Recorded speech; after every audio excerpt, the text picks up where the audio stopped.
Good morning, Year 6. Mrs. Lewins here. I'm going to read the next few pages of our class novel, Trash. It was raining and cool. I just kept running steadily. I had no idea where I was and I didn't care. Felt like I could run forever. I ran through the streets, heading for any lights that I saw. I had no money at all and I didn't care. The world felt so big. The rain was so fresh, and I remember thinking, why is it raining in the dry season? How can it be so cool? The sky was so high. Time had slowed right down, but it can't have been more than 3 hours. And as I ran, I realised more and more how stuck the police were. If I was the only clue they had. Again, it was clear how important the things we'd found must be. And then I began to think how lucky I was, how close to death I had been. The hand could have opened and dropped me. I could have been thrown away. I could be, right now, slowly dying on a stone floor. I closed my eyes and ran faster with my arms stretched out. My auntie had said, "Raphael found something." And that was the only clue they had.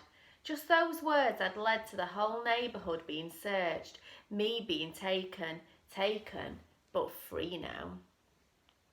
At last I slowed to a walk, and at the far end of the street I saw a landmark I knew.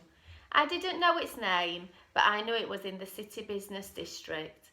The landmark was the statue of a soldier, raised up high. He had a drawn sword ready for some charge in some war. I had passed him before, yelling something to his comrades, fighting for freedom. I walked right up to him and looked up, and I said, "They let me go." I did not give it up. I could not believe they had let me go, and the statue just carried on yelling. There was a surge of rain, and the kind of breeze I'd felt upon me on the dump site. It was in from the sea, a typhoon breeze, though this was not the typhoon season. I looked at the soldier and thought, so am I garbage? And I laughed, because it occurred to me there and then that the garbage boy had just lied his way out from under the noses of those very clever men.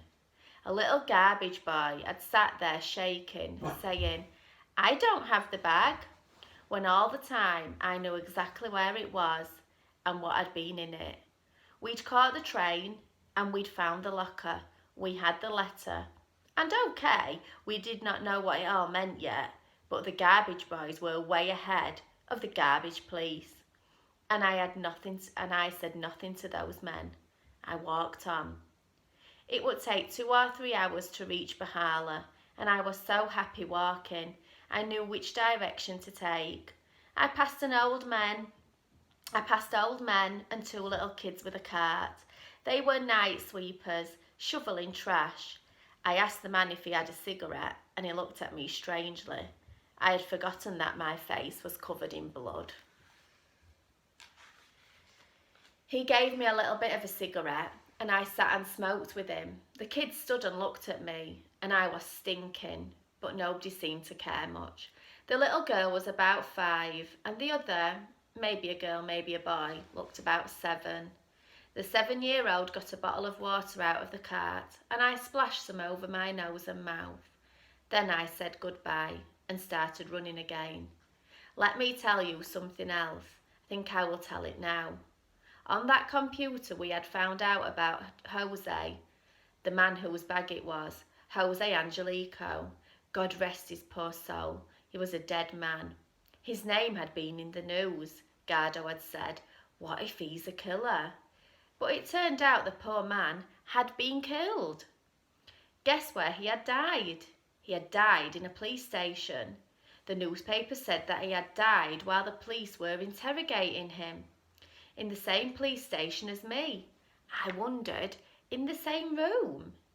Had they dropped him from the window on purpose, by mistake? I was passing a little park and I ducked into it for a moment and sat on the grass. The rain was so light and cool. I guess I was deep in shock, and I just sat for a while, and I thought more about poor Jose Angelico.